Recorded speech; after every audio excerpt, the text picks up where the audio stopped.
अस्सलाम वालेकुम गाइस। जावा object oriented programming tutorial series की इस पहली वीडियो में खुशामदीद। आज की इस वीडियो में हम जो मेन कॉन्सेप्ट डिस्कस करेंगे वो होगा इनकैप्सुलेशन। जैसा कि ये आज हमारी पहली वीडियो है जावा object oriented programming tutorial series की, तो यहाँ मैं आपसे शेयर करना चाहूँगा कि इस ट्यूटोरियल सीरीज़ में हम क्या कुछ सीखेंगे। तो इसमें हम जो कंटेंट्स है यहाँ मैं आपसे शेयर कर रहा हूँ। इसमें हम जो 3 मेजर कॉन्सेप्ट्स हैं ऊप के उन्हें डिस्कस करेंगे, जिनमें सबसे पहले हम डिस्कस करेंगे इनकैप्सुलेशन को। हम सीखेंगे कि क्लासेस क्या होती हैं, ऑब्जेक्ट्स क्या होते हैं, किस तरह से क्लासेस को हम डिक्लेयर करते हैं, किस तरह से ऑब्जेक्ट्स क्रिएट करते हैं। तो ये तमाम तो चीज़ें हम सीखेंगे। उसके बाद हम इनहेरिटेंस के टॉपिक को कवर करेंगे अगली वीडियो में, और उसके बाद हम पॉलीमॉर्फिज्म को कवर करेंगे, और उसके बाद हम एब्स्ट्रैक्ट क्लासेस और इंटरफेसेस के बारे में पढ़ेंगे, और साथ ही साथ फाइनली हम जावा एक्सेप्शन हैंडलिंग को भी डिस्कस करेंगे।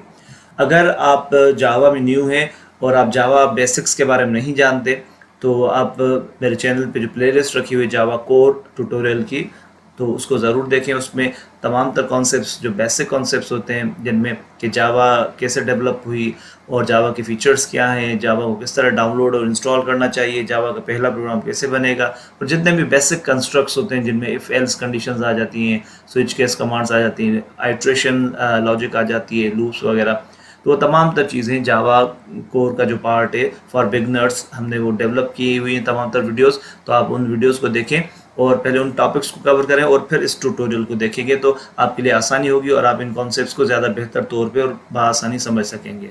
तो ओवरऑल ये जो हमारा ऊप ट्यूटोरियल सीरीज़ है, ये एक से ज़्यादा वीडियोस पर मुश्तमिल ट्यूटोरियल सीरीज़ है।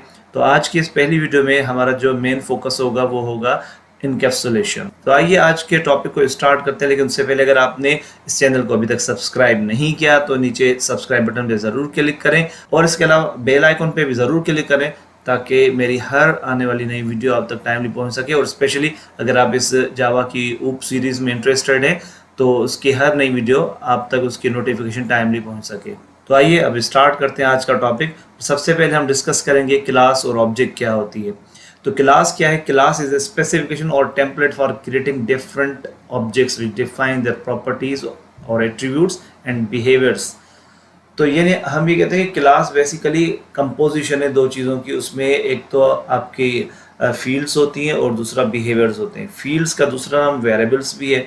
फील्ड्स को आप प्रॉपर्टीज़ भी कह सकते हैं, फील्ड्स को आप एट्रीब्यूट्स भी कह सकते हैं। तो जैसे हमने यहाँ बताया कि क्लासेस में मेजर दो चीज़ें हैं, और उनमें से पहली जो चीज़ है या पहला जो कॉन्सेप्ट है वो प्रॉपर्टीज़ और एट्रीब्यूट्स कहलाते हैं, या उनका दूसरा नाम क्या है? फील्ड्स और वेरिएबल्स। तो ये चारों जो नाम हैं ये मुख्तलिफ जगहों पे आपको मिलेंगे। इनका जो कॉन्सेप्चुअली मतलब सेम ही है, प्रॉपर्टीज़, एट्रीब्यूट्स, फील्ड्स और वेरिएबल्स। और दूसरा कॉन्सेप्ट क्या है? बिहेवियर्स, जिन्हें हम मेथड्स कहते हैं, या अगर आपने सी या प्रीवियस कोई प्रोसीजर लैंग्वेज की हुई है तो मेथड्स को वहाँ पे फंक्शंस कहा जाता है। तो फंक्शंस और मेथड्स एक ही बात है।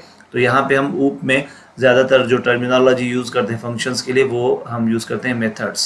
तो सिंपली हम कह सकते हैं कि क्लास जो है दो चीज़ों पर मुश्तमिल है, प्रॉपर्टीज़ और बिहेवियर्स। प्रॉपर्टीज़ आपके वेरिएबल्स होते हैं, ठीक है ना, आपके जो आप ऑब्जेक्ट्स क्रिएट करते हैं या फिर आप जो वेरिएबल्स क्रिएट करते हैं उनको प्रॉपर्टीज़ कहते हैं। और बिहेवियर्स का मतलब होता है फंक्शंस, मेथड्स। तो क्लास में दो चीज़ें होती हैं। तो यहाँ पे एक और चीज़ भी आपको याद रखना होगी कि क्लास बेसिकली क्या है? स्पेसिफिकेशन और टेम्पलेट, ठीक है ना। तो स्पेसिफिकेशन और टेम्पलेट का मतलब ये है कि जब आप क्लास क्रिएट करते हैं, डिक्लेयर करते हैं, तो उसके लिए कोई मेमोरी वगैरह अलोकेट नहीं होती।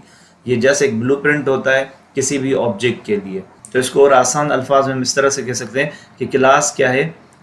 टेम्पलेट है या स्पेसिफिकेशन है for certain type of objects, यानी कुछ खास किस्म के ऑब्जेक्ट्स जो हमें बनाने हैं आगे जाके। तो उन ऑब्जेक्ट्स में क्या होगा, तो उसकी हम पहले से स्पेसिफिकेशन बना लेते हैं। अच्छा, अब ऑब्जेक्ट क्या होता है? An object is an instance of a class. तो आप पहले क्लास क्रिएट करते हैं, फिर उस क्लास का जो इंस्टेंस होता है, उसकी जो एक फिजिकल एग्जिस्टेंस होती है मेमोरी में, वो आप किस तरह रियलाइज करते हैं? With the help of object. तो आप ऑब्जेक्ट बनाते हैं। तो अगर आपने कोई क्लास बना दी और उस क्लास में कुछ वेरिएबल्स वगैरह और कुछ मेथड्स वगैरह आपने डिफाइन कर दिए, तो अब आप उस क्लास के जितने चाहे ऑब्जेक्ट्स बना सकते हैं। Every object must belongs to a class. तो हमेशा जब भी आप ऑब्जेक्ट्स क्रिएट करोगे तो हर ऑब्जेक्ट किसी ना किसी क्लास से बिलोंग करेगा, यानी हर ऑब्जेक्ट किसी ना किसी क्लास का इंस्टेंस होगा। ठीक है। इसके अलावा अगर आप इस कॉन्सेप्ट को समझना चाहते हैं तो आप इस तरह से एक एग्जांपल ले लें रियल लाइफ में, कि अगर हम कोई भी एक सोसाइटी डेवलप करना चाहते हैं जहां बहुत सारे एक जैसे हमें घर बनाने हैं, ठीक है। तो अब ये होता है कि कभी भी जब आप कोई घर बनाते हैं तो उससे पहले उसका मैप क्रिएट किया जाता है। तो मैप क्या है, बेसिकली स्पेसिफिकेशन है। एक तरह से मैप में हम बताते हैं कि इस घर में कितने रूम्स होंगे, ठीक है ना। और पूरा यानी जो नक्शा होता है घर का, वो एक तरह से स्पेसिफिकेशन होती है कि जब ये घर रियली बनेगा तो किस तरह से लगेगा। तो यहाँ पर जैसे नक्शे में और फिजिकल घर में जो रिलेशनशिप है कि एक आपके पास मैप मौजूद है, उस मैप को देखते हुए एक घर बनाया जाता है। और अगर आप फिर चाहें तो उसी मैप को देखते हुए दूसरा घर भी बना सकते हैं, वैसा ही फिर तीसरा भी बना सकते हैं। यानी आपने एक दफ़ा नक्शा बना दिया, अब आप जितने यूनिट्स चाहें उस सोसाइटी में बनाना 100-50 आप इजीली बना सकते हैं। लेकिन आपको बार बार नक्शा बनाने की ज़रूरत नहीं पड़ेगी, जस्ट आप यानी फिजिकली उन यूनिट्स को क्रिएट करते जाएंगे। तो यही सेम रिलेशनशिप होता है यहाँ पे क्लास और ऑब्जेक्ट में, कि क्लास जस्ट स्पेसिफिकेशन होती है, टेम्पलेट होता है किसी भी टाइप के ऑब्जेक्ट्स के, और ऑब्जेक्ट क्या होता है, एक्चुअल रियलाइजेशन होती है उस क्लास की, यानी फिजिकल एग्जिस्टेंस होती है। यहाँ पर हम ये कहते हैं कि ऑब्जेक्ट क्या है, इंस्टेंस है किसी पर्टिकुलर क्लास का। ओके, तो अब थोड़ा आगे बढ़ते हैं और मजीद क्लास को एक्सप्लोर करते हैं। तो क्लास में दो चीज़ें होती हैं इंपॉर्टेंट, एक फील्ड्स और दूसरे मेथड्स, जो थोड़ी देर पहले मैं बता भी चुका हूँ आपको। तो फील्ड्स का मतलब क्या होता है, ये भी मैंने आपको थोड़ा बहुत अभी एक्सप्लेन किया कि फील्ड्स का मतलब ये होता है कि जितने भी आप वेरिएबल्स क्रिएट करते हैं क्लास में, जितने भी आप ऑब्जेक्ट्स क्रिएट करते हैं, ठीक है, तो उन तमाम तर को हम फील्ड्स भी कह सकते हैं, प्रॉपर्टीज़ हैं, एट्रीब्यूट्स कहते हैं क्लास की। और सिमिलरली जो आप डेटा आप बता चुके हैं, जो आपने फील्ड्स क्रिएट किए, उनको मैनिपुलेट करने के लिए, उनको प्रोसेस करने के लिए आपको कुछ फंक्शंस चाहिए, जिन्हें हम मेथड्स कहते हैं जावा में, ठीक है ना। तो दो चीज़ें आ गई, फील्ड्स एंड मेथड्स। तो फील्ड्स आपका डेटा है, आपकी प्रॉपर्टीज़ हैं या एट्रीब्यूट्स हैं या वेरिएबल्स इन सिंपल वर्ड्स। अगर आपने सी लैंग्वेज पढ़ी हुई है, कोई और प्रोसीजर लैंग्वेज पढ़ी हुई है, तो उसमें आप जिस तरह वेरिएबल क्रिएट करते हैं, तो यहाँ पर इसी तरह से वेरिएबल्स या फिर हम जो ऑब्जेक्ट्स क्रिएट करेंगे क्लासेस के, तो उनको हम फील्ड्स कहेंगे। और अगर आप सी के प्रोग्रामर रहें तो आप मेथड्स को समझ लें कि फंक्शंस हैं। एग्जैक्टली जो आप बाकी लैंग्वेजेस में, प्रोसीजर लैंग्वेजेस में फंक्शंस को पढ़ते हैं, तो यहाँ पे जस्ट टर्मिनोलॉजी चेंज है, कॉन्सेप्ट बिल्कुल वही है, तो हम उन्हें मेथड्स कहते हैं। तो क्लास में दो चीज़ें आ गई, फील्ड्स एंड मेथड्स। तो अब हम आगे आते हैं और डिस्कस करते हैं कि जब आप कोई भी क्लास का ऑब्जेक्ट क्रिएट करोगे, तो ऑब्जेक्ट जैसे ही क्रिएट होगा तो उसमें फील्ड्स भी होंगी, मेथड्स भी होंगी, ठीक है ना। तो यहाँ क्या लिखा है, when you create an object the object will contain all the fields that were included in the class definition. तो आपने जितने भी वेरिएबल्स बनाए होंगे इस क्लास में, और वो तमाम तर जो वेरिएबल्स होंगे, ठीक है ना, जब आप उसको ऑब्जेक्ट क्रिएट करेंगे तो उस ऑब्जेक्ट का हिस्सा हो जाते हैं, ठीक है। लेकिन हमेशा याद रखो कि जब आप ये फील्ड्स क्रिएट करते हो, जब आप ये वेरिएबल्स क्रिएट करते हो, तो ये दो तरह के होते हैं, ठीक है। एक कहलाते हैं स्टैटिक और एक कहलाते हैं नॉन स्टैटिक। तो अब हमें थोड़ा सा ये आगे देखना है कि इन दोनों तरह के वेरिएबल्स में क्या डिफरेंस होता है।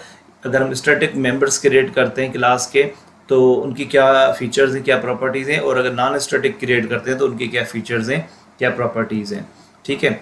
तो जब हम फील्ड्स की बात करते हैं तो हमने कहा एक नॉन स्टैटिक फील्ड्स हैं, इनका दूसरा नाम होता है इंस्टेंस वेरिएबल्स या इंस्टेंस फील्ड्स, ठीक है। तो नॉन स्टैटिक मेंबर्स को क्या कहा जाता है, इंस्टेंस वेरिएबल्स या फिर इंस्टेंस फील्ड्स। तो each object of the class will have its own copy of each of the non static field और instance variable that appears in the class definition. इसका मतलब ये है कि जब भी आप कोई इंस्टेंस वेरिएबल क्रिएट करोगे किसी क्लास में, ठीक है, तो जब जब उस क्लास का ऑब्जेक्ट क्रिएट किया जाएगा तो उन तमाम तर इंस्टेंस वेरिएबल्स की कॉपी क्रिएट होगी।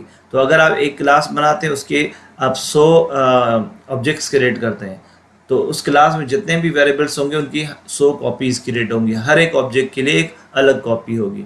तो यहाँ हमने मेंशन भी किया हुआ है, each object will have its own values for each instance variable, क्योंकि हर ऑब्जेक्ट के लिए एक अलग इंस्टेंस वेरिएबल की कॉपी क्रिएट हो रही है, तो उसमें जो आप डेटा स्टोर करेंगे वो भी है ऑब्जेक्ट टू ऑब्जेक्ट वेरी करेगा। तो हर ऑब्जेक्ट के जो इंस्टेंस वेरिएबल्स होंगे उनके लिए एक अलग ही वैल्यू स्टोर होगी उन वेरिएबल्स में। अच्छा, इंस्टेंस वेरिएबल जब हम डिक्लेयर करते हैं किसी क्लास में, ठीक है, तो वो एक ऑर्डिनरी, जिस तरह से हमने सीखा था वेरिएबल्स को क्रिएट करना, जस्ट हम डेटा टाइप दे देते हैं। जैसे यहाँ एग्जांपल हमने दिया हुआ है इंटीजर a = 5, तो एक इंटीजर वेरिएबल क्रिएट हो गया। तो हम नॉर्मली डेटा टाइप देते हैं, वेरिएबल का नाम देते हैं, और अगर हम इनिशियलाइज करना है तो इक्वल के बाद हम वैल्यू भी दे देते हैं, इनिशियलाइजेशन भी कर देते हैं। तो ये तीनों एग्जांपल्स यहाँ पर integer =5, string str, float, percentage, तो ये तीनों एग्जांपल्स हैं कि अगर आप इस तरह से कोई भी वेरिएबल क्रिएट करते हैं किसी क्लास में तो वो आपका इंस्टेंस वेरिएबल कहलाएगा। अब आते हैं कि स्टैटिक वेरिएबल्स क्या होते हैं। स्टैटिक वेरिएबल्स का दूसरा नाम होता है क्लास वेरिएबल्स, ठीक है, स्टैटिक वेरिएबल्स या फिर क्लास वेरिएबल्स। तो स्टैटिक फील्ड्स जो है हमारे पास, उसमें जो फर्स्ट हमारे पास पॉइंट हो गया कि a given class will have only one copy of each of its static fields और क्लास वेरिएबल्स।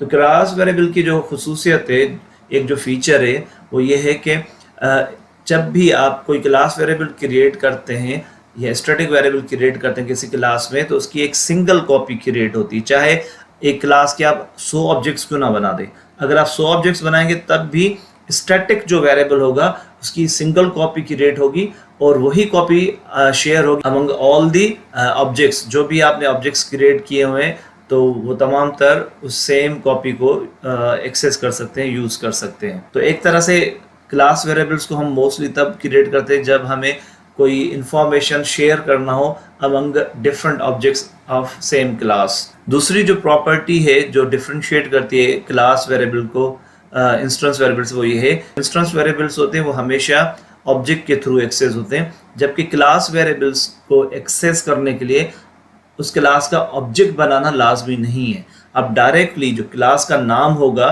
ठीक है, उस क्लास के नाम के थ्रू, क्लास नेम के थ्रू डायरेक्टली स्टैटिक मेंबर्स को एक्सेस कर सकते हैं, ठीक है। इसके अलावा एक और चीज़ याद रखें कि अगर आपके एक ऑब्जेक्ट ने उस स्टैटिक वेरिएबल को एक्सेस किया और उसकी कॉन्टेंट्स में कुछ चेंजेस कर दी, ठीक है, जो भी चेंजेस करेगा तो दूसरा ऑब्जेक्ट जब उसे एक्सेस करेगा तो उसे जो वैल्यू मिलेगी वो अपडेटेड वैल्यू मिलेगी। फिर अगर दूसरा ऑब्जेक्ट उसमें कोई चेंजेस कर देगा तो तीसरा ऑब्जेक्ट जब एक्सेस करेगा, कोई और मेंबर उसको एक्सेस करेगा तो ऑटोमेटिकली उसको फिर अपडेटेड वैल्यू मिलेगी। तो if the value of a static field is changed, the new value is available equally in all objects of the class.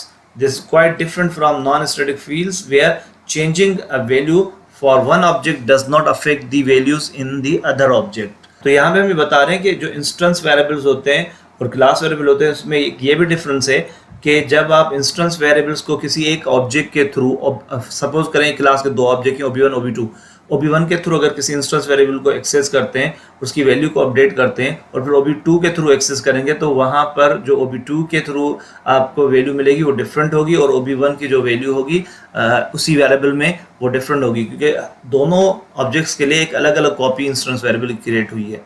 जबकि क्लास वेरिएबल में ऐसा नहीं होता, सेम कॉपी शेयर हो रही होती है। तो इसलिए जब एक ऑब्जेक्ट एक दफ़ा अपडेट कर दे इसको तो दूसरा ऑब्जेक्ट जब उसे एक्सेस करेगा तो उसे अपडेटेड वैल्यू मिलेगी। अब देखते हैं कि हम स्टैटिक जो वेरिएबल होता है उसको क्रिएट कैसे करते हैं, क्योंकि हमने देखा इंस्टेंस वेरिएबल्स जो होते हैं वो तो सिंपली ऑर्डिनरी जो भी आप डिक्लेरेशन करते हैं, डेटा टाइप लिखते हैं और वेरिएबल का नाम दे देते हैं तो वो क्रिएट हो जाता है।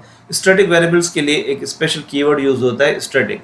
तो हम स्टैटिक पहले कीवर्ड लिखते हैं और उसके बाद हम डेटा टाइप देते हैं और उसके बाद हम वेरिएबल का नाम। तो जैसे यहाँ एग्जाम्पल के तौर पे लिखा हुआ है कि स्टैटिक कीवर्ड लिखना है हमें, उसके बाद डेटा टाइप देनी INT और उसके बाद काउंट इक्वल्स टू 0। तो इस तरह से आप स्टैटिक वेरिएबल्स को क्रिएट कर सकते हैं। तो आइए अब हम एग्जाम्पल के थ्रू थोड़ा सा समझते हैं कि इंस्टेंस वेरिएबल किस तरह क्रिएट होते हैं और स्टैटिक वेरिएबल्स किस तरह से क्रिएट होते हैं। तो यहाँ पे देखिए एक क्लास की एग्जाम्पल ले रहे हैं। क्लास का नाम हमने रखा है स्फीयर, ठीक है, और यहाँ पे हम लिखा public class sphere curly bracket start. तो यहाँ पे ये जो लिखा हुआ है स्टैटिक डबल पाई 3.14, तो इसको हम क्लास वेरिएबल कहेंगे या फिर आप इसको स्टैटिक वेरिएबल कह सकते हैं, ठीक है। और यहाँ पे ये जो 4 वेरिएबल हमने नीचे दिए हुए हैं, X centre, Y centre, Z centre और रेडियस, तो ये आपके देखिए यहाँ कोई स्टैटिक का वर्ड कीवर्ड वगैरह नहीं लगा हुआ है, स्टैटिक कीवर्ड मौजूद नहीं है। तो ये चारों वेरिएबल्स आपके इंस्टेंस वेरिएबल्स कहलाएंगे। अब अगर हम इसका इम्पैक्ट देखना चाहें तो आप यहाँ देखें, हमने यहाँ बताया कि स्फीयर डॉट पाई, तो यानी ये स्फीयर क्लास का नाम है, डॉट पाई ये इसका मेंबर है। तो अगर हम इस मेंबर को पाई को एक्सेस करना चाहेंगे तो डायरेक्ट क्लास नेम के थ्रू एक्सेस कर सकते हैं, ठीक है। जबकि ये जो हमारे पास x centre, Y centre, Z center, radius है, इंस्टेंस वेरिएबल है। तो जब इस क्लास का यानी स्फीयर क्लास का ऑब्जेक्ट क्रिएट किया जाएगा तब ये चारों वेरिएबल्स उस पर्टिकुलर ऑब्जेक्ट के लिए क्रिएट हो जाएंगे। तो यानी हर एक ऑब्जेक्ट के लिए एक अलग से कॉपी क्रिएट होगी इन चारों वेरिएबल्स की। तो ये एक मेजर डिफरेंस है, ठीक है। अब ऑब्जेक्ट हम कैसे क्रिएट करते हैं किसी भी क्लास का, ये बहुत इंपॉर्टेंट है। तो उसके लिए हम न्यू कीवर्ड यूज़ करते हैं। तो यहाँ पे देखिए मैंने एग्जाम्पल के तौर पे यहाँ नीचे बताया हुआ है आपको कि सबसे पहले हम क्या लिखेंगे, स्फेयर, और स्फेयर के बाद हम जो भी नेम देना चाहते हैं ऑब्जेक्ट का, OB1 या यहाँ पे हमने ग्लोब लिखा हुआ है, sphere globe equals to new keyword use होता है, ठीक है ना, ऑब्जेक्ट क्रिएट करने के लिए। न्यू के बाद हम यहाँ जो लिख रहे हैं स्फेयर, एक क्लास कंस्ट्रक्टर है। तो आगे जाके हम डिस्कस करेंगे कि ये कंस्ट्रक्टर मेथड्स क्या होते हैं। अभी के लिए आप इतना समझ लें कि आपको न्यू कीवर्ड देना है, फिर क्लास नेम लिखना है और ये पैरेंथेसिस देनी है। तो इसको हम डिफ़ॉल्ट कंस्ट्रक्टर कहते हैं, या आप कह लें कि ये एक तरह का फंक्शन है जो इनिशिएट करवा रहा है आपके ऑब्जेक्ट को। तो फिल वक्त आप इतना याद रखें, आगे मैं आपको डिटेल में बताऊंगा कि ये कंस्ट्रक्टर्स क्या होते हैं, ठीक है। तो फिर दूसरा हमने ऑब्जेक्ट बनाया स्फेयर बॉल, और ball equals to new sphere. तो ये दो ऑब्जेक्ट्स हम क्रिएट कर चुके हैं, एक ग्लोब के नाम से, एक बॉल के नाम से। तो जैसे ये दोनों लाइंस एग्जीक्यूट होंगी तो ये देखिए मेमोरी में एक ग्लोब ऑब्जेक्ट क्रिएट हो जाएगा और उसके साथ 4 वेरिएबल्स यानी कॉपी क्रिएट हो गई।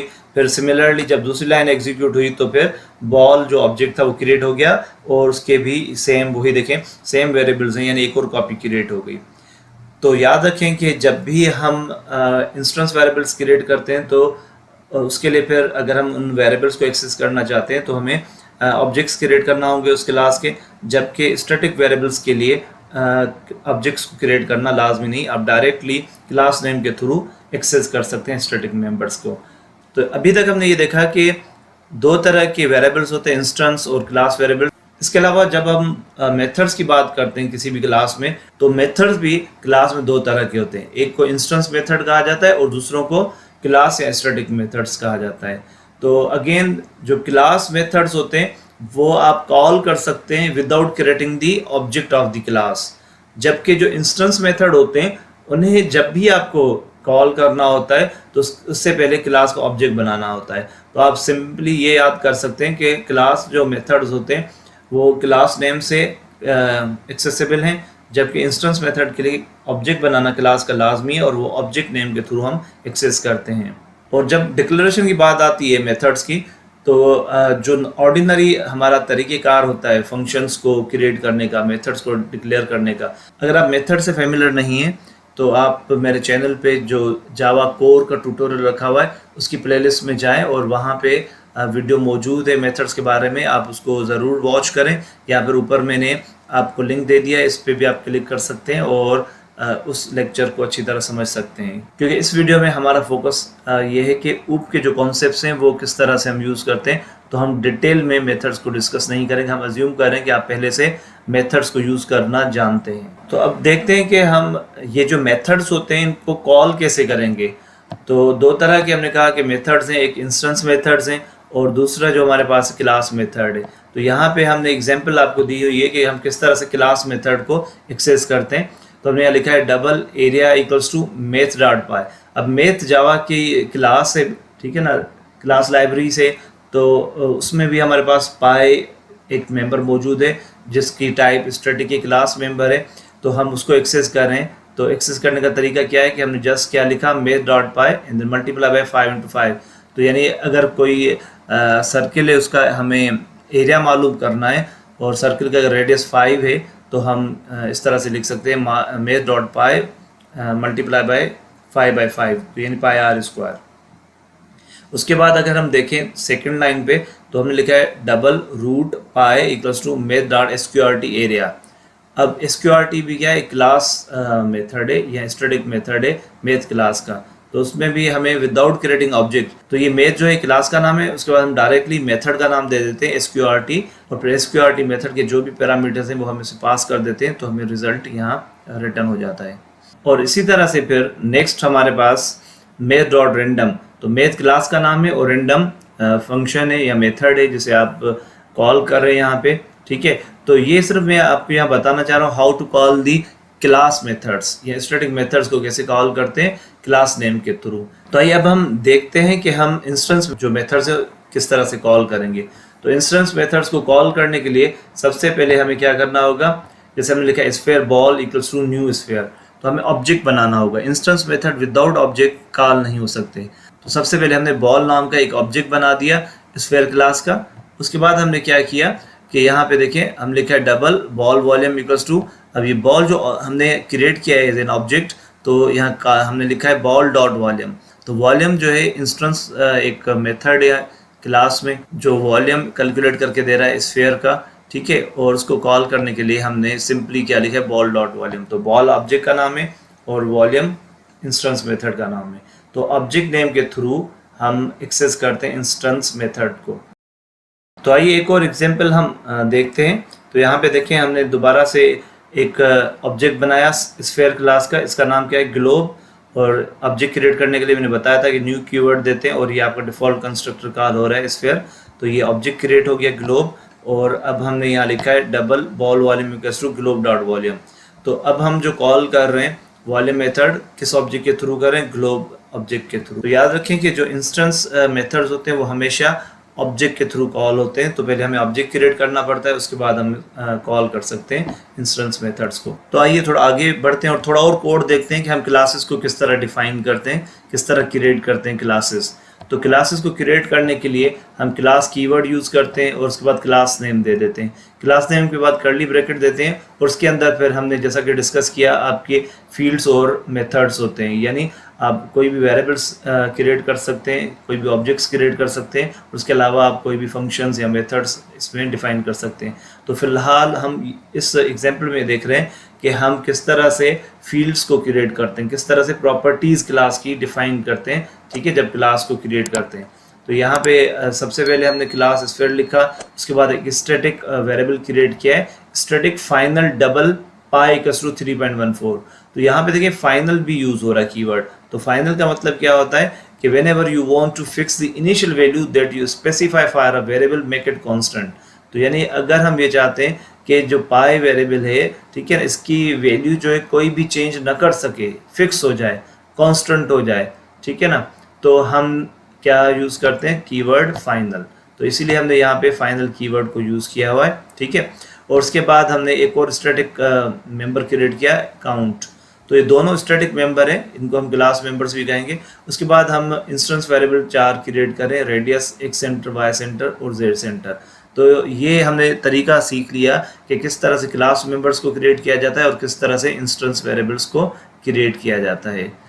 और एक और चीज़ याद रखें कि जब आप कॉन्स्टेंट्स क्रिएट करते हैं तो जावा में बाय कन्वेंशन कॉन्स्टेंट्स को कैपिटल लेटर्स में रखा जाता है। तो एक गुड प्रोग्रामिंग प्रैक्टिस है, या अभी जब प्रोग्राम्स लिखें और कॉन्स्टेंट्स को क्रिएट करें तो बेहतर है कैपिटल लेटर्स में क्रिएट करें। नेक्स्ट देखते हैं कि हम मेथड्स किस तरह क्लास में देते हैं।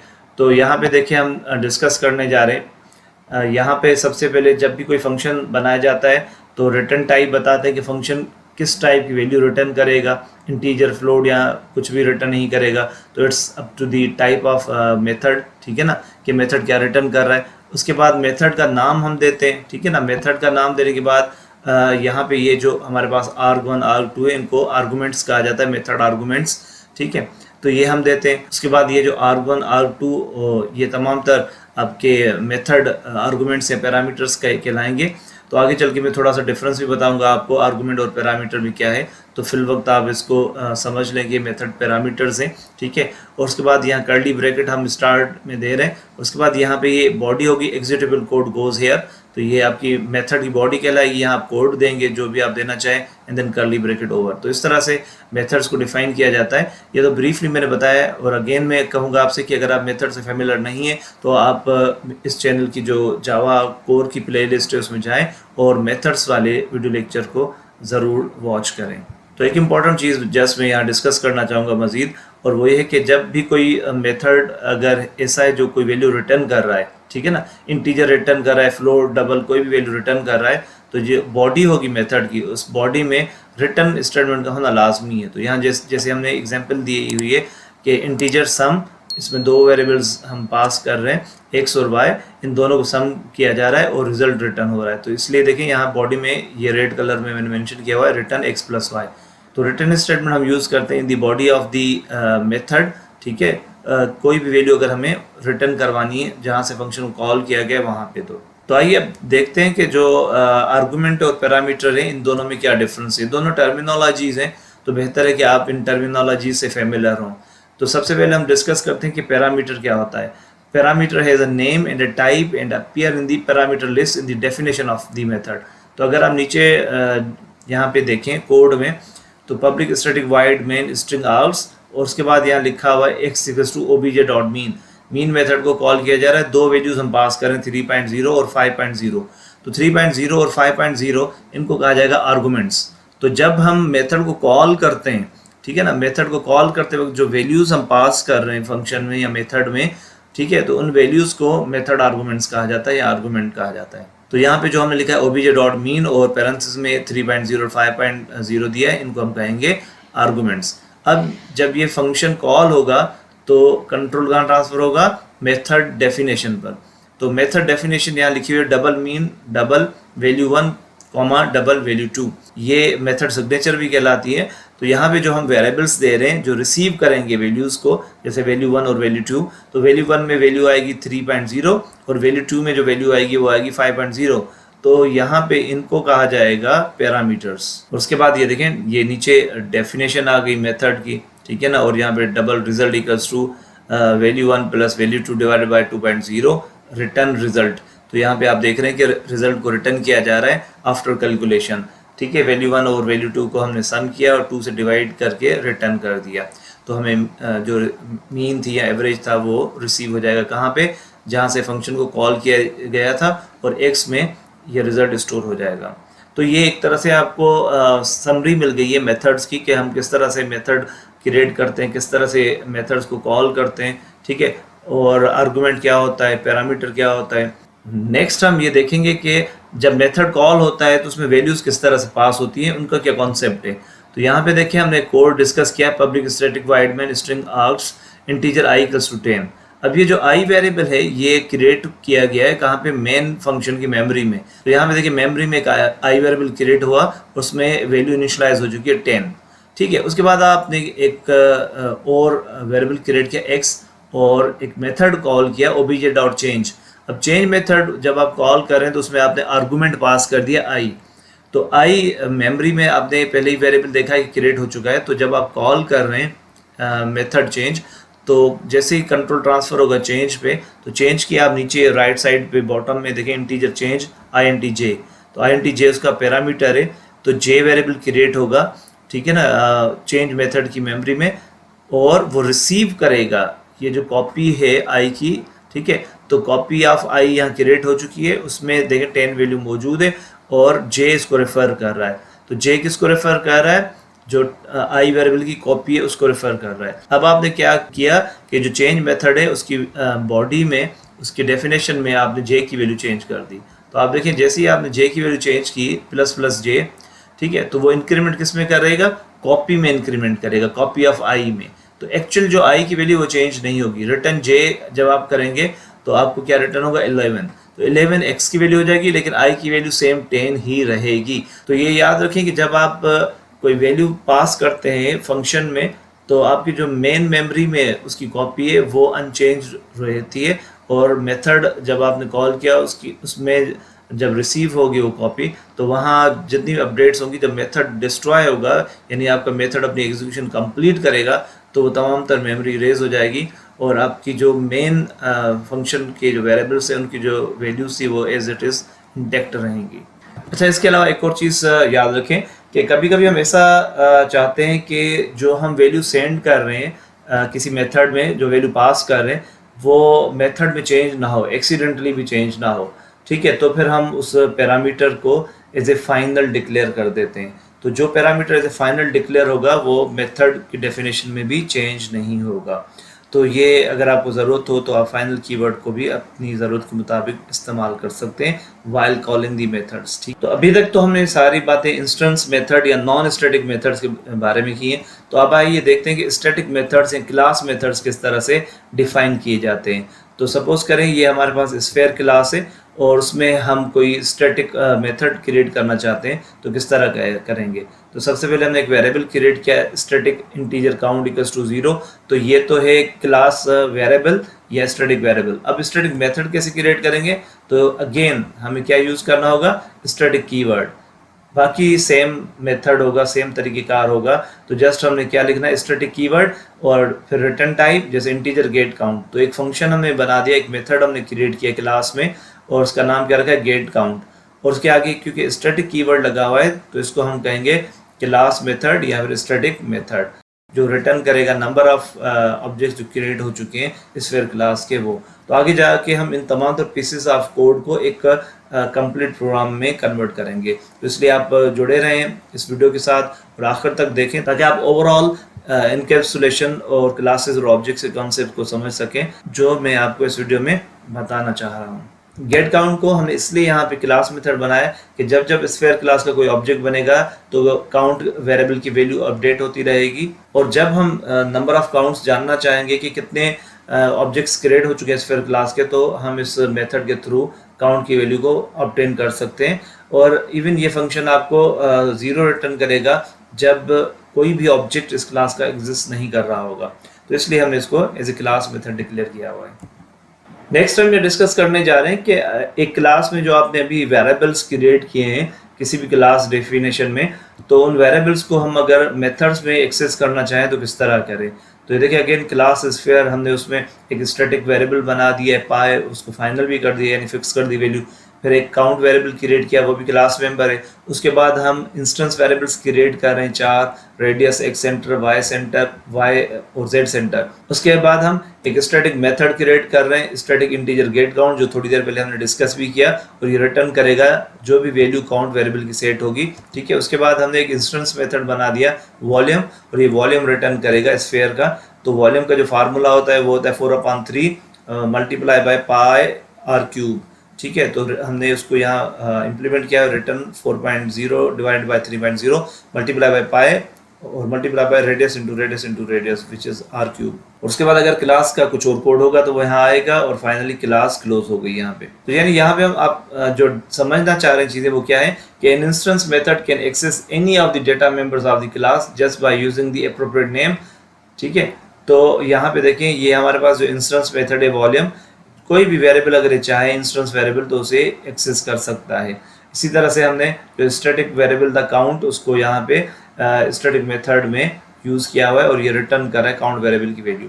तो कोई भी आपकी क्लास में वेरिएबल्स मौजूद हैं तो वो मेथड्स में हम किस तरह एक्सेस करते हैं, तो वो मैंने यहाँ पे डिमोन्स्ट्रेट किया है कि आप किस तरह से क्लास के जो वेरिएबल्स हैं उनको इसी क्लास के मेथड्स में कैसे एक्सेस करेंगे। तो इट्स वेरी इजी, बहुत आसान है कि जैसे आप ऑर्डिनरी वेरिएबल्स को यूज़ करते हैं इसी तरह से यहाँ पे आप उन्हें यूज़ कर सकते हैं, एक्सेस कर सकते हैं। तो जब हम क्लासेस और ऑब्जेक्ट्स की बात करते हैं तो वहाँ पे एक और इम्पोर्टेंट कॉन्सेप्ट यूज़ होता है, एक स्पेशल हमारे पास कीवर्ड है दिस। तो दिस कीवर्ड क्या है, तो आइए इसको थोड़ा सा डिस्कस करते हैं। तो देखिए यहाँ पे क्या मेंशन किया हुआ है, every instance method has a variable with the name this that refers to the current object for which the method is being called। यानी हर मेथड के साथ एक स्पेशल वेरिएबल एसोसिएट होता है, ठीक है, जिसको हम दिस कहते हैं या दिस के नाम से जानते हैं। तो वो रेफर कर रहा होता है करंट ऑब्जेक्ट जिसके लिए उस मेथड को कॉल किया गया है, यानी जिस ऑब्जेक्ट के थ्रू आप मेथड को कॉल कर रहे हैं तो उस ऑब्जेक्ट के जितने मेंबर्स हैं उनको रेफर करने के लिए दिस कीवर्ड यूज होता है। कंपाइलर जो दिस कीवर्ड है इम्प्लिसिटली यूज कर रहा होता है, हमें पता भी नहीं होता। तो फॉर एग्जांपल जो थोड़ी देर पहले हमने वॉल्यूम मेथड देखा था, उसमें जब हम वेरिएबल्स रेडियस को एक्सेस कर रहे थे तो बेसिकली इम्प्लिसिटली जब वो कॉल हो रहा था रेडियस, तो दिस डॉट रेडियस कॉल हो रहा था। तो अगर हम उस लाइन को दोबारा से लिखना चाहें तो ये लाइन कुछ इस तरह से होगी, return 4.0 divide by 3.0 multiply by pi multiply by this dot radius multiply by this dot radius multiply by this dot radius. तो यानी अगर आप ये लिखते हैं तब भी ठीक है, लेकिन अगर आप सिर्फ जो प्रीवियस स्टेटमेंट थी जिसमें हमने लिखा था रेडियस इंटू रेडियस वो लिखते हैं तब भी ठीक है। ठीक है, तो क्योंकि कंपाइलर इम्प्लिसिटली खुद ही दिस कीवर्ड लगा देता है तो हमें दिस कीवर्ड को लगाना लाजमी नहीं है। लेकिन कुछ ऐसी सिचुएशंस होती हैं जहां पे हमें दिस कीवर्ड को एक्सप्लिसिटली मेंशन करना या लगाना लाजमी होता है। ठीक है, तो वो कौन सी सिचुएशन हो सकती है, तो उसका एग्जांपल हम नेक्स्ट स्लाइड पे देखते हैं।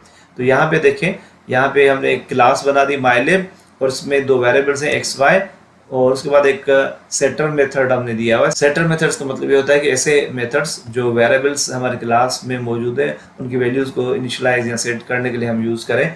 तो यहाँ पे देखें हमने लिखा है void set xy integer x comma integer y।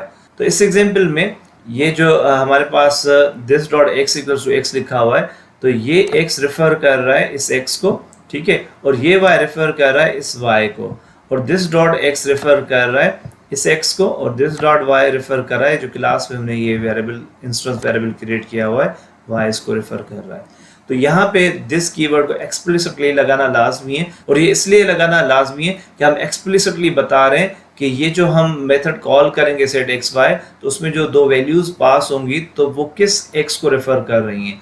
क्या ये जो मेथड के अपने पैरामीटर्स में एक्स वाई लोकल वेरिएबल्स हैं इन्हें रेफर कर रही हैं, या फिर ऊपर जो हमने इंस्टेंस वेरिएबल बनाए उनको रेफर कर रहे हैं। तो दिस कीवर्ड से ये क्लैरिफिकेशन हो जाती है कि जब हम दिस डॉट एक्स लिखते हैं तो ये रेफर कर रहा था जो इंस्टेंस वेरिएबल है इस क्लास का उसको रेफर कर रहा है, ठीक है, और ये जो हमारे पास मेथड में पैरामीटर एक्स इसको रेफर नहीं कर रहा, ठीक है। तो इसीलिए कभी कभी दिस कीवर्ड को एक्सप्लिसिटली लगाना लाजमी होता है। तो इसलिए ये कॉन्सेप्ट आपको अच्छी तरह पता होना चाहिए कि दिस कीवर्ड हम किस लिए यूज करते हैं, और ये बाकी आपकी क्लास का कोड यहाँ आएगा। तो आइए अब हम देखते हैं इनिशियलाइजेशन ब्लॉक्स क्या होते हैं। तो इनिशियलाइजेशन ब्लॉक्स हम यूज करते हैं जब हमें कुछ वेरिएबल्स की वैल्यूज को इनिशियलाइज करना हो।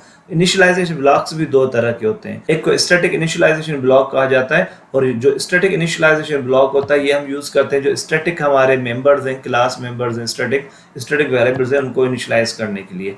तो जैसे यहाँ हमने लिखा public class test static string S, तो हमने एक वेरिएबल क्रिएट किया है एस जिसकी डेटा टाइप क्या है स्ट्रिंग, और उसके बाद हमने स्टैटिक ब्लॉक क्रिएट किया। तो स्टैटिक का इनिशियलाइज ब्लॉक क्रिएट करने का तरीका क्या होगा, स्टैटिक कीवर्ड लिखेंगे और curly bracket open curly bracket over, इन दोनों के दरमियान में आप जितनी भी इनिशियलाइजेशंस करना चाहते हैं कर सकते हैं। तो यहाँ पे जैसे हमने लिखा है static curly bracket open S equals to hello, तो ये एस जो वेरिएबल था स्टैटिक मेंबर था, ठीक है, उसको हमने इनिशियल वैल्यू क्या दे दी, हेलो।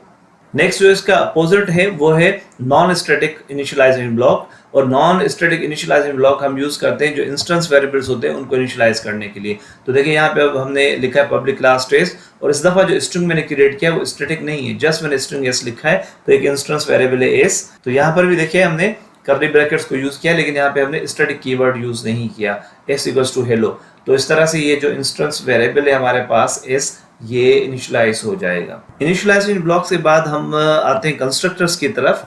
कंस्ट्रक्टर किसी भी क्लास में एक स्पेशल मेथड होता है जो ऑटोमेटिकली एग्जीक्यूट हो जाता है जब जब उस क्लास का ऑब्जेक्ट क्रिएट किया जाता है। तो याद रखें constructor is a special type of method that is automatically executed when the object of the class is created, ठीक है ना। तो अब कंस्ट्रक्टर के दो स्पेशल जो है प्रॉपर्टीज हैं जो हमें पता होनी चाहिए, और तीसरा ये पहले ही हम डिस्कस कर चुके हैं कि कंस्ट्रक्टर ऑटोमेटिकली एग्जीक्यूट होता है जब भी ऑब्जेक्ट क्रिएट किया जाता है किसी क्लास का। उसके साथ साथ ये भी याद रखें कि कंस्ट्रक्टर कभी भी कोई वैल्यू रिटर्न नहीं करता, तो उसकी कोई रिटर्न टाइप होती ही नहीं है, not even of type white, यानी कोई भी रिटर्न टाइप नहीं होती। और नेक्स्ट जो फीचर है कंस्ट्रक्टर का वो ये है कि कंस्ट्रक्टर का नाम हमेशा वही नाम होता है जो क्लास का नाम होता है। तो अगर आपकी क्लास का नाम स्फेयर है तो आप कोई भी कंस्ट्रक्टर बनाएंगे स्फेयर क्लास के लिए तो उसका नाम भी स्फेयर ही होगा। अगर आपकी क्लास का नाम टेस्ट है तो उसके जितने भी कंस्ट्रक्टर्स आप बनाओगे तो कंस्ट्रक्टर का नाम वहां पे क्या होना चाहिए, टेस्ट होना चाहिए। तो कंस्ट्रक्टर का जो नेम होगा और जो क्लास का नाम होगा वो सेम होते हैं, ठीक है, याद रखना है। तो आइए अब हम कंस्ट्रक्टर का एक एग्जाम्पल डिस्कस करते हैं। तो यहाँ पे देखिए ये सेम हमने स्फीयर क्लास को यूज किया, तो हम ये कोड आहिस्ता आहिस्ता एक्सपेंड करते जा रहे हैं ताकि जितने भी कॉन्सेप्ट्स हमने पढ़े उनको आहिस्ता आहिस्ता एक सिंगल प्रोग्राम में हम समेट लें, ताकि आपको इन तमाम तर कॉन्सेप्ट्स की जो थ्योरेटिकली हम पढ़े उनको प्रोग्रामेटिकली कैसे इम्प्लीमेंट किया जाएगा उसका एक क्लियर पिक्चर है, क्लियर व्यू मिल सके। तो यहाँ पे देखिए बाकी तो क्लास का कोड सेम ही है, क्लास स्फीयर हम क्रिएट कर रहे हैं, स्टैटिक मेंबर्स है यहाँ पे दोनों, ठीक है ना। एक हमारे पास स्टैटिक मेंबर है पाई और दूसरा काउंट, ठीक है। ये हमारे पास तमाम तर इंस्टेंस वेरिएबल्स आ गए, और उसके बाद यहाँ पे ये हमने कंस्ट्रक्टर क्रिएट किया है। तो कंस्ट्रक्टर जब हम क्रिएट कर रहे हैं तो यहाँ पे देखिए हमने क्या लिखा है, स्फीयर, और ये हम पास कर रहे हैं इस कंस्ट्रक्टर में ये पैरामीटर्स है कंस्ट्रक्टर के। तो जब हम कंस्ट्रक्टर को कॉल करेंगे तो हम क्या पास कर सकते हैं, the radius, double x, double y, double z, तो 3 और वेरिएबल्स हैं, टोटल 4 वेरिएबल हम पास कर सकते हैं। यानी अगर हमें इनिशियलाइज करना हो radius, X centre, Y centre, Z centre को, तो हम कुछ इस तरह का कंस्ट्रक्टर बना सकते हैं। तो यहाँ पे हमने क्या लिखा, radius equals to the radius, तो यानी ये जो रेडियस वेरिएबल है, ठीक है ना, इसमें कौन सी वैल्यू चली जाएगी, दी रेडियस वाली, ठीक है। और ये जो एक्स सेंटर है उसमें कौन सी वैल्यू चली जाएगी, एक्स, और ये जो वाई है वाई सेंटर, उसमें वाई की वैल्यू, और लास्ट में जेड सेंटर में ये जेड वेरिएबल की वैल्यू मूव हो जाएगी, ठीक है।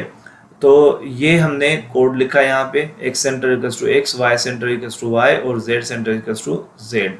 इसके अलावा एक और काम भी हम कर रहे हैं, अगर आप यहाँ नोट करें तो जब जब हम चाहते हैं कि ऑब्जेक्ट क्रिएट हो तो काउंट वेरिएबल में इंक्रीमेंट हो जाए, ठीक है ना।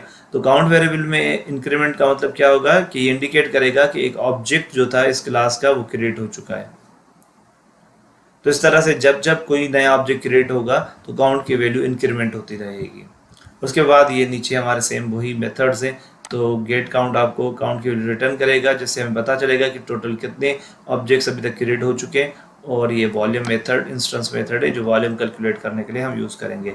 तो इस पूरे जो कोड में हमारा मेन फोकस था, ये रेड में जो हमने कोड लिखा हुआ है वो फोकस है कि कंस्ट्रक्टर किस तरह क्रिएट किया जाता है। तो कंस्ट्रक्टर का नाम सेम नेम होता है जो क्लास का नाम, कोई रिटर्न टाइप नहीं होती, ठीक है। और ये ऑटोमेटिकली मेथड्स हैं जो एग्जीक्यूट हो जाते हैं जैसे ही ऑब्जेक्ट क्रिएट किया जाता है किसी क्लास का। तो ये 3 बातें कंस्ट्रक्टर के बारे में ज़रूर याद रखें। इसके अलावा क्या किसी क्लास में एक से ज़्यादा कंस्ट्रक्टर्स हो सकते हैं, तो यस, क्योंकि एक तो बाय डिफ़ॉल्ट होता है आपका डिफ़ॉल्ट कंस्ट्रक्टर जो हम यहाँ डिस्कस करने जा रहे हैं। डिफ़ॉल्ट कंस्ट्रक्टर क्या होता है, एक ऐसा कंस्ट्रक्टर होता है जिसमें जस्ट आपका क्लास का नाम यूज़ हो रहा होता है और जो बॉडी होती है कंस्ट्रक्टर की, जो कोड जहाँ हम लिखते हैं वो एम्प्टी होती है। तो एक तरह से ये आपका ऐसा कंस्ट्रक्टर है जिसमें कोई भी कोड नहीं है। तो ये डिफ़ॉल्ट में हर क्लास के लिए क्रिएट हो जाता है। तो इसके अलावा अगर आप कंस्ट्रक्टर डिफ़ॉल्ट कंस्ट्रक्टर के अलावा यूज़ करना चाहते हैं तो फिर आप क्रिएट करते हैं कंस्ट्रक्टर उसी तरह से जैसे अभी मैंने आपको प्रीवियस स्लाइड पे शो किया कंस्ट्रक्टर क्रिएट करना। और याद रखें कि किसी एक क्लास के लिए अगर आप चाहें तो एक से ज़्यादा कंस्ट्रक्टर्स बना सकते हैं, ठीक है ना। बाय डिफ़ॉल्ट एक तो होता ही है। तो जब आप मल्टीपल कंस्ट्रक्टर्स यूज़ करते हैं तो जस्ट आपको क्या चेंज करना होता है, पैरामीटर लिस्ट जो आप कंस्ट्रक्टर की दे रहे हैं। तो क्योंकि जब आप फिर ऑब्जेक्ट क्रिएट करते हैं किसी क्लास का तो जिस तरह के आप आर्गुमेंट्स पास करते हैं वैसा ही कंस्ट्रक्टर एग्जीक्यूट हो रहा होता है। और इसके अलावा अगर आपकी क्लास में कोई भी नॉन स्टैटिक इनिशियलाइजेशन ब्लॉक होगा तो वो भी एग्जीक्यूट होगा जब जब किसी क्लास का ऑब्जेक्ट क्रिएट किया जाएगा और उसके बाद जो कंस्ट्रक्टर की बॉडी में कोड होगा वो एग्जीक्यूट होगा। तो आइए अब हम एक वर्किंग कोड देखते हैं। तो जितने भी कॉन्सेप्ट्स हमने अभी तक डिस्कस किए उन तमाम तर को एक प्रोग्रामिंग एग्जांपल के थ्रू अंडरस्टैंड करते हैं। यहाँ पे देखिए सबसे पहले हमने क्लास क्रिएट की स्फीयर, और ये सेम कोड जो हम डिस्कस करते हुए आ रहे प्रीवियस स्लाइड्स में, 2 स्टैटिक मेंबर्स क्रिएट किए, पाई और काउंट। इसी तरह से 4 हमने इंस्टेंस वेरिएबल्स क्रिएट किए, ठीक है ना, radius, X centre, X Y centre, Z centre. और उसके बाद हमारे पास एक कंस्ट्रक्टर है जो थोड़ी देर पहले हम डिस्कस कर चुके। और उसके बाद ये हमारे पास स्टैटिक मेथड है गेट काउंट, और ये इंस्टेंस मेथड है जो वॉल्यूम रिटर्न करेगा। ये तो हमारी वही सेम क्लास डिफाइन होगी। अब इस क्लास को हम किस तरह यूज़ करेंगे, तो उसके लिए हम एक और क्लास क्रिएट करेंगे और उस क्लास का हमने नाम क्या रखा हुआ है, क्रिएट स्फीयर्स। तो यहाँ पे हमने लिखा क्रिएट क्लास स्फीयर्स और उसके बाद पब्लिक स्टैटिक वाइड मेन, और यहाँ पे देखिए हमने लिखा system dot out dot println number of objects, और यहाँ लिखा हमने sphere dot gate count. Gate count आपका क्लास मेथड था तो इसलिए क्लास मेथड को डायरेक्टली हमने क्लास नेम से एक्सेस किया। स्फीयर क्लास का नेम है हमारा और हमने मेथड का नाम दिया गेट काउंट। तो ये रिटर्न करेगा नंबर ऑफ ऑब्जेक्ट्स जो क्रिएट हो चुके हैं, यानी काउंट वेरिएबल की वैल्यू रिटर्न होगी, ठीक है। उसके बाद हमने लिखा स्फीयर बॉल, तो एक ऑब्जेक्ट क्रिएट किया स्फीयर क्लास का, ठीक है। और यहाँ पे जब हमने क्रिएट किया ऑब्जेक्ट तो यहाँ पे हमने कंस्ट्रक्टर कॉल किया। यहाँ देखें हम लिखा न्यू स्फीयर 4.0 0.0 0.0 0.0। तो रेडियस की वैल्यू हम जो होगी 4.0 होगी फर्स्ट वैल्यू, और दूसरी ये एक्स सेंटर, ये वाई सेंटर और ये आपका जेड सेंटर। तो हमने एक स्फीयर क्रिएट किया, बॉल नाम रखा उसका, यानी एक ऑब्जेक्ट का नाम किया बॉल। और जब हमने यहाँ लिखा system dot dot println number of objects, तो बॉल डॉट गेट काउंट। तो इसके बाद जब आप कॉल करोगे तो काउंट की वैल्यू इंक्रीमेंट हो चुकी होगी एंड यू विल सी कि आपके पास जो रिजल्ट आ रहा है 1 आ रहा है। इसी तरह फिर आपने कहा स्फीयर ग्लोब, एक और ऑब्जेक्ट क्रिएट किया आपने, और इस दफ़ा आपने उसमें ये वैल्यूज़ पास किए 12.0, 1.0, 1.0 और 1.0।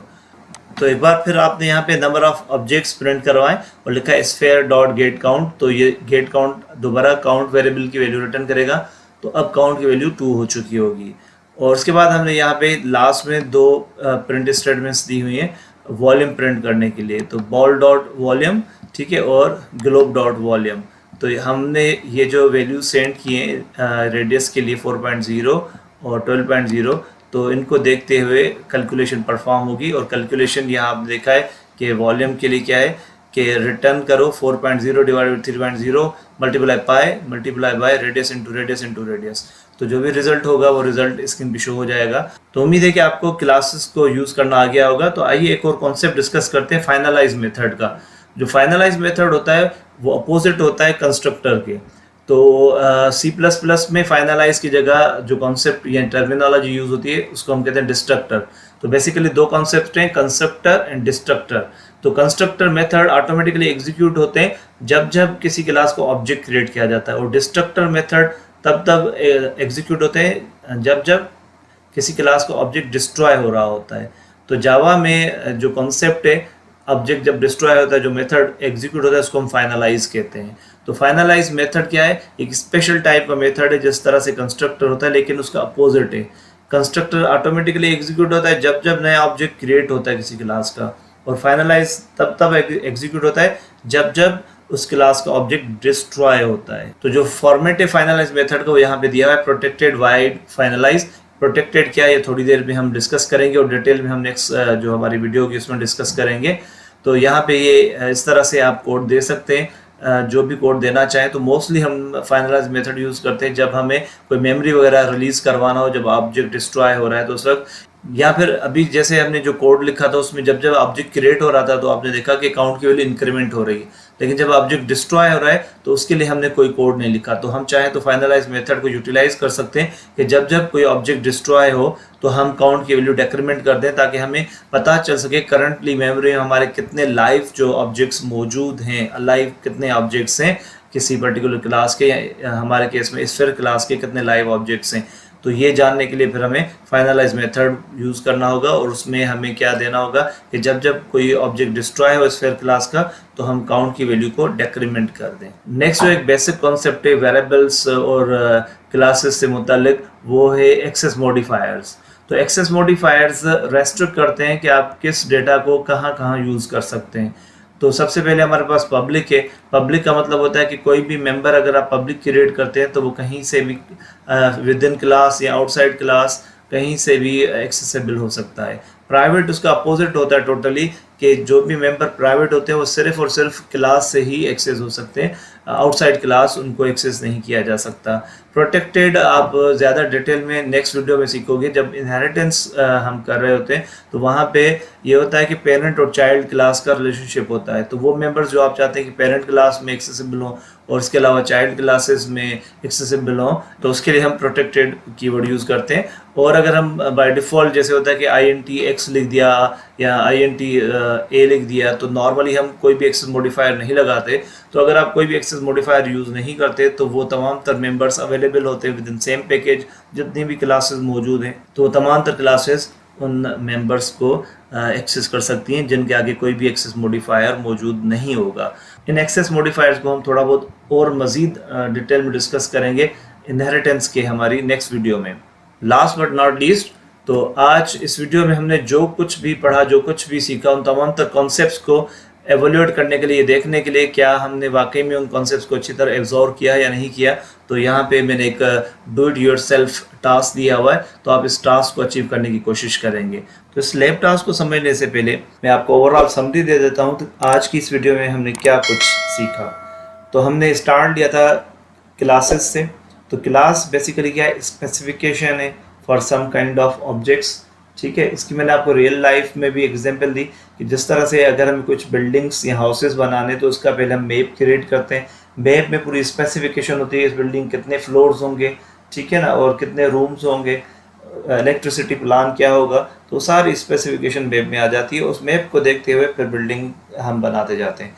वंस मैप क्रिएट हो जाए तो उस मैप को यूज़ करते हुए आप multiple same type of buildings easily build कर सकते हैं। ठीक है, तो जो मैप है वो स्पेसिफिकेशन है, ब्लूप्रिंट है बेसिकली जो बिल्डिंग क्रिएट होगी उसका, और वो जो बिल्डिंग्स है वो प्रैक्टिकल या रियल या फिजिकल आप कह रहे हैं कि रियलाइजेशन है उस मैप की, कि उस मैप को देखते हुए हमने एक फिजिकल स्ट्रक्चर किस तरह कंस्ट्रक्ट किया।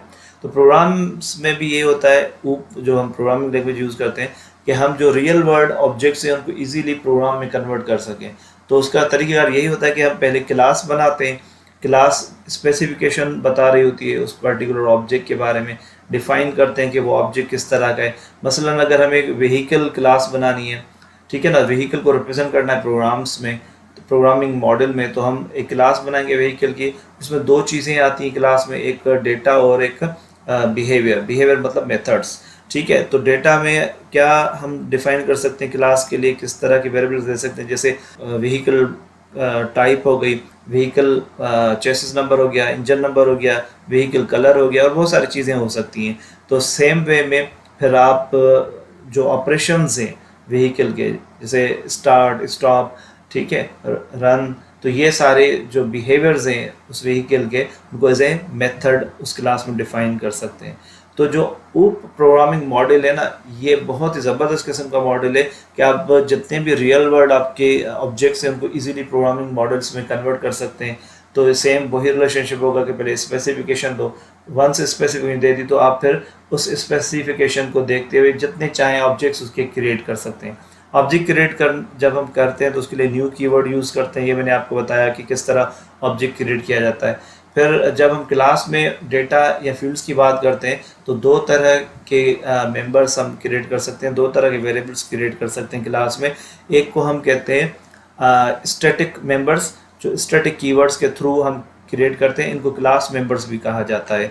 ठीक है, तो स्टैटिक इंटीजर एक्स एक आपका स्टैटिक या क्लास मेंबर क्रिएट हो जाएगा, और इसका मतलब ये होगा एक ऐसा वेरिएबल जो शेयरेबल होगा among all the objects of that class. जितने भी आप ऑब्जेक्ट्स क्रिएट करोगे वो एक्सेस कर सकते हैं इस शेयर्ड वेरिएबल को, और इस वेरिएबल को एक्सेस करने के लिए हमें कोई भी ऑब्जेक्ट क्रिएट करने की ज़रूरत नहीं होती, हम डायरेक्ट एक क्लास नेम के थ्रू स्टैटिक मेंबर्स को एक्सेस कर सकते हैं। फिर नेक्स्ट जो होते हैं वो इंस्टेंस वेरिएबल्स होते हैं। वो ऐसे वेरिएबल्स होते हैं जब जब उस क्लास को ऑब्जेक्ट क्रिएट किया जाता है तो उन वेरिएबल्स की एक कॉपी उस पर्टिकुलर ऑब्जेक्ट के लिए क्रिएट होती जाती है। ठीक है ना, और इंस्टेंस वेरिएबल को एक्सेस करने के लिए हमेशा हमें उस क्लास के ऑब्जेक्ट्स को बनाना पड़ता है, ऑब्जेक्ट्स के थ्रू एक्सेस करते हैं, यानी जो आपने क्लास का ऑब्जेक्ट बनाया होगा उसी के थ्रू आप इंस्टेंस वेरिएबल्स को एक्सेस कर सकते हैं। इसी तरह से फिर हमने डिस्कस किया कि क्लास में डेटा के अलावा क्या होते हैं, मेथड्स। तो मेथड्स भी दो तरह के ही होते हैं, एक इंस्टेंस मेथड और एक क्लास मेथड।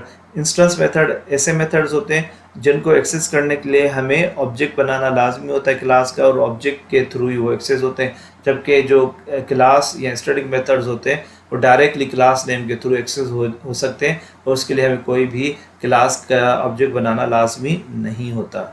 इसके अलावा हमने ये भी डिस्कस किया कि हमारे पास एक स्पेशल टाइप का मेथड होता है जिसे हम कंस्ट्रक्टर कहते हैं। ये ऐसा मेथड होता है कि जब जब हम किसी क्लास को ऑब्जेक्ट क्रिएट करते हैं तो ये मेथड ऑटोमेटिकली एग्जीक्यूट होता है। इसकी डेफिनेशन जो भी होगी, इसकी बॉडी में जो भी कोड होगा वो ऑटोमेटिकली एग्जीक्यूट होगा each time when the object of the class is created.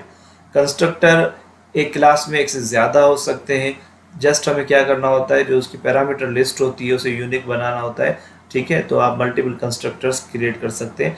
अगर आप कोई भी कंस्ट्रक्टर क्रिएट ना करें तो बाय डिफ़ॉल्ट एक कंस्ट्रक्टर मौजूद होता है जिसे हम डिफ़ॉल्ट कंस्ट्रक्टर कहते हैं, क्योंकि जब भी हम ऑब्जेक्ट बनाते हैं किसी क्लास का तो उस वक्त अगर कोई कंस्ट्रक्टर मौजूद नहीं है तो डिफ़ॉल्ट कंस्ट्रक्टर एग्जीक्यूट होता है और वो आपके ऑब्जेक्ट को इंस्टेंशिएट कर देता है। इसके अलावा हमने ये भी देखा कि अगर आप वेरिएबल्स को इनिशियलाइज करना चाहें तो आप इनिशियलाइजेशन ब्लॉक्स को यूज़ कर सकते हैं। एक ऐसी ब्लॉक्स होते हैं जिन्हें हम स्टैटिक इनिशियलाइजेशन ब्लॉक्स कहते हैं। स्टैटिक कीवर्ड्स के साथ हमने यूज़ करते हैं स्टैटिक मेंबर्स को इनिशियलाइज करने के लिए, और दूसरे होते हैं नॉन स्टैटिक इनिशियलाइजेशन ब्लॉक्स जहाँ पे हम इंस्टेंस वेरिएबल्स को इनिशियलाइज अगर करना चाहें तो कर सकते हैं। ये जो आपका नॉन स्टैटिक इनिशियलाइजेशन ब्लॉक होता है ये भी जब जब आप किसी क्लास का ऑब्जेक्ट क्रिएट करते हैं तो उस वक्त एग्जीक्यूट होता है before executing the code in the body of the constructor. तो जो कंस्ट्रक्टर बॉडी में कोड है उसको एग्जीक्यूट करने से पहले आपका इनिशियलाइजेशन ब्लॉक एग्जीक्यूट हो चुका होता है। इसके अलावा हमने ये भी डिस्कस किया कि कंस्ट्रक्टर का जो अपोजिट फंक्शन होता है उसको हम जावा में फाइनलाइज मेथड कहते हैं। फाइनलाइज मेथड ऑटोमेटिकली हर दफ़ा एग्जीक्यूट होता है जब जब किसी क्लास का ऑब्जेक्ट डिस्ट्रॉय हो रहा होता है। तो ये हम नॉर्मली यूज़ करते हैं फाइनलाइज मेथड जब कोई लार्जर प्रोजेक्ट्स बनाते हैं, तो वहाँ पे गार्बेज कलेक्शन के लिए या फिर मेमोरी हमें फ्री करवानी है जो ऑक्यूपाई की हुई है उस ऑब्जेक्ट ने, या फिर हम चाहें तो जैसे अभी हमने स्फीयर क्लास का एग्जांपल लिया कि जब ऑब्जेक्ट क्रिएट हो रहा है तो हमने काउंट की वेरिएबल को इंक्रीमेंट किया था जब डिस्ट्रॉय हो रहा था, और हम चाहते हैं कि इसको भी रिकॉर्ड करें, तो फिर हम फाइनलाइज मेथड में काउंट की वैल्यू को डिक्रीमेंट कर सकते हैं। तो इस तरह से हमें पता चल सकता है कि करंटली कितने ऑब्जेक्ट्स अलाइव हैं मेमोरी में। उसके बाद फाइनली ब्रीफली मैंने आपको एक्सेस मॉडिफायर्स के बारे में बताया, और एक्सेस मॉडिफायर्स को हम हमारी जो नेक्स्ट वीडियो होगी उसमें भी डिस्कस करेंगे इनहेरिटेंस के दौरान। तो पब्लिक एक्सेस मॉडिफायर का मतलब ये होता है कि ऐसे मेंबर्स जो पब्लिक होते हैं वो हर जगह से एक्सेसिबल होते हैं, कहीं से भी दूसरी क्लास उन्हें एक्सेस कर सकती है। प्राइवेट का मतलब ये होता है कि ऐसे मेंबर्स जो विद इन क्लास सिर्फ एक्सेसिबल हों, और प्रोटेक्टेड जो चाइल्ड क्लासेस में और पेरेंट क्लास में एक्सेसिबल हों। और उसके अलावा डिफ़ॉल्ट में जो होता है कि अगर हम कोई भी एक्सेस मॉडिफायर यूज़ नहीं करते इन तीनों में से, तो फिर वो तमाम तर वेरिएबल्स जो विदाउट एक्सेस मॉडिफायर होते हैं वो किसी भी क्लास से एक्सेस किए जा सकते हैं अगर वो class with in same package हो, यानी जिसमें वो वेरिएबल मौजूद है वो क्लास भी उसी पैकेज में हो, और कोई और क्लास जो उसे एक्सेस करना चाहती है वो भी सेम पैकेज में मौजूद हो तो उसे एक्सेस कर सकती है। तो ये तो हो गई समरी। अब आते हैं टास्क की तरफ। तो आपको प्रैक्टिस टास्क दिया हुआ है मैंने, तो आपको एक जावा में एक क्लास बनानी है माइलिब, और उसमें दो इंस्टेंस मेथड देने आपको, एक का नाम पावर होगा एक का स्क्वायर, और उसमें कोई बिल्ट इन मेथड यूज़ नहीं करना पावर कैलकुलेट करने के लिए, स्क्वायर कैलकुलेट करने के, बल्कि आपको खुद से डेफिनेशन लिखनी पावर और स्क्वायर की, और ये दोनों इंस्टेंस मेथड बनाने। उसी तरह दो क्लास मेथड बनाने, सम और लार्जेस्ट। तो पावर मेथड आपको पावर कैलकुलेट करके रिटर्न करेगा। जैसे अगर आप 2 पावर 3 पास करते हैं, 2 बेस से 3 पावर, तो आपको 2 multiply by 2 multiply by 2 8 return होनी चाहिए। और अगर आप स्क्वायर के लिए 5 पास करते हैं एक्स की वैल्यू के तौर पे, तो आपको 25 रिटर्न होने चाहिए। इसी तरह सम, आप 3 वेरिएबल्स का सम करके रिटर्न करवाएं, और लार्जेस्ट 3 वेरिएबल हैं, उनमें से जो लार्जर वेरिएबल हो वो आपको रिटर्न हो। ठीक है, तो अब ये 4 मेथड हो गए, 2 इंस्टेंस, 2 क्लास मेथड।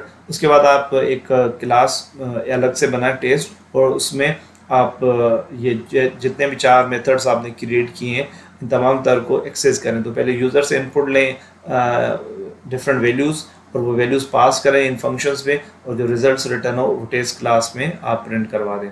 वंस आप इस प्रॉब्लम को सॉल्व कर लें और कोड आपका सक्सेसफुली एग्जीक्यूट हो जाए, तो आप इसी कोड को फर्दर एक्सटेंड करें, और आप क्या करें कि माइलिब में अब एक पाई वेरिएबल को इंट्रोड्यूस करें जो स्टैटिक मेंबर होगा, उसमें 3.141 वैल्यू असाइन कर दें, और उसके बाद आप टेस्ट2 क्लास बनाएं, और उसमें मेन मेथड भी उसमें होगा, और उसमें एक इजाफी इंस्टेंस मेथड बनाएं एरिया, और वो जो एरिया होगा वो जो पाई की वैल्यू को एक्सेस करेगा माइलिब क्लास में से, और जो एरिया होगा सर्कल का वो कैलकुलेट करके रिटर्न करेगा। और एरिया ऑफ सर्कल का फार्मूला होता है पाई आर स्क्वायर। तो आर आप यूज़र से इनपुट ले सकते हैं, रेडियस जो भी यूज़र इनपुट करे या कोई वैल्यू पास कर दें, और उसकी बेसिस पे जो भी रिजल्ट्स आए वो टेस्ट2 में जो मेन मेथड है वहाँ से डिस्प्ले हो जाए स्क्रीन पे। उम्मीद है कि इस वीडियो को अच्छी तरह से देखने के बाद आप इस टास्क को बआसानी कर सकेंगे, और जब ये टास्क अचीव हो जाए तो कमेंट्स में टास्क डन ज़रूर मेंशन करें, और अपनी फीडबैक से ज़रूर आगाह करें कमेंट्स में। अगर ये वीडियो आपको पसंद आई तो लाइक करना मत भूलिएगा, और अगर आपने अभी तक इस चैनल को सब्सक्राइब नहीं किया तो सब्सक्राइब बटन पर क्लिक करें। तो जाते जाते उनके लिए जो इस ट्यूटोरियल को फॉलो कर रहे हैं, अगला जो हमारा टॉपिक होगा नेक्स्ट वीडियो का वो होगा इनहेरिटेंस। तो इसके बाद आपको इनहेरिटेंस समझनी है, इनहेरिटेंस के बाद हम पॉलीमॉर्फिज्म की तरफ आएंगे। जल्दी मिलते हैं फिर एक और जावा ऊप ट्यूटोरियल सीरीज़ की वीडियो के साथ। अपना बहुत सारा ख्याल रखिएगा। अल्लाह हाफिज़।